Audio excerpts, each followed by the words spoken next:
Hello friends, welcome to my channel. Let's have a look at problem 576, outer boundary path.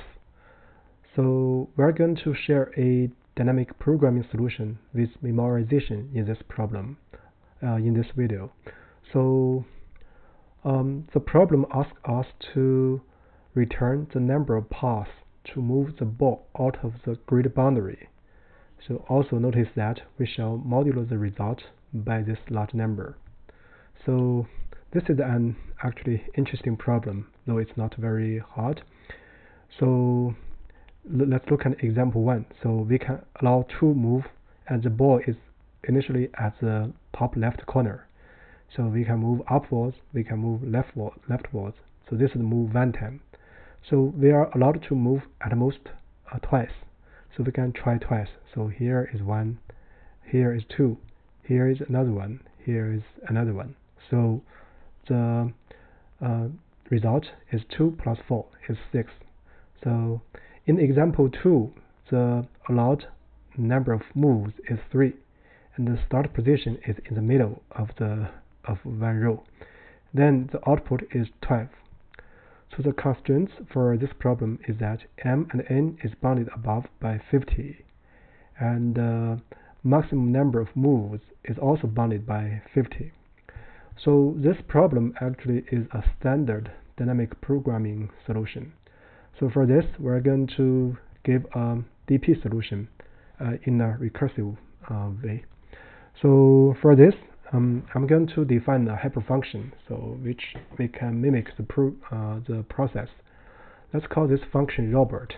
So we can imagine the ball is Robert, and he tries to, or she tries to, move out of the boundary, starting from the given position. So the Robert function will accept 3 variables. So first one is allowed moves, so call n moves, and the start position R and C. As we are going to make recursive calls, we are going to use cache. So with that said, let's first specify the parameters. This n moves is number of allowed moves. So R and C, so it's a coordinate. It gives the position, right? So because this m and n already given, so we can actually easily devise the outer bound condition. So let's first treat this case. So if r is less than 0, or r equals m, or c less than 0, or c equals n. So this is the unbounded outer bound conditions. So in this case, the Robert achieves to move out of the boundary. So we're going to return 1. And if the allowed moves equals 0, then we're going to return 0, because initially the Robert or the ball is inside the grid, right? So then after this, we're going to decrement the number of moves by 1.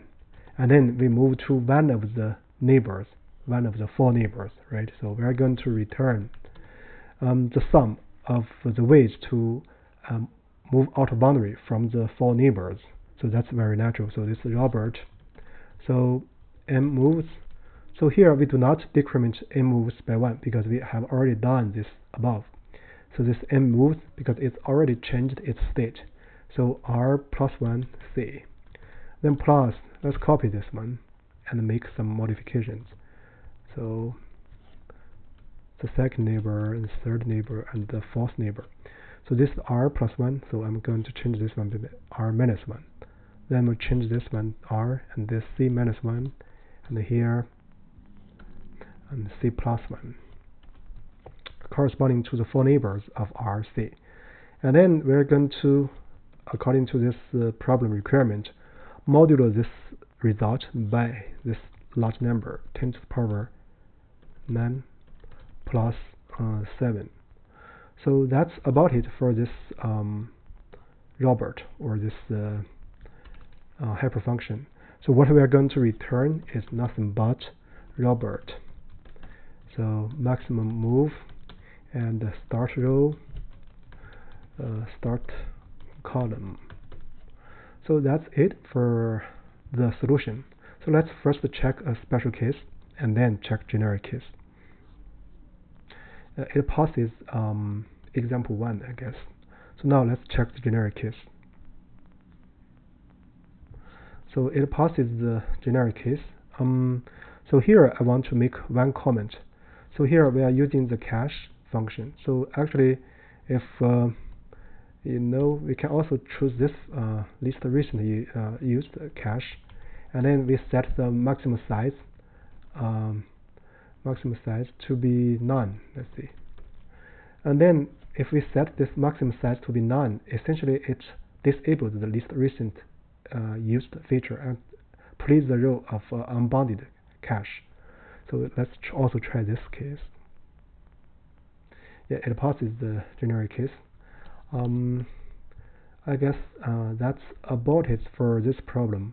So here maybe a follow-up or question challenge. So can we write this solution using tabulation?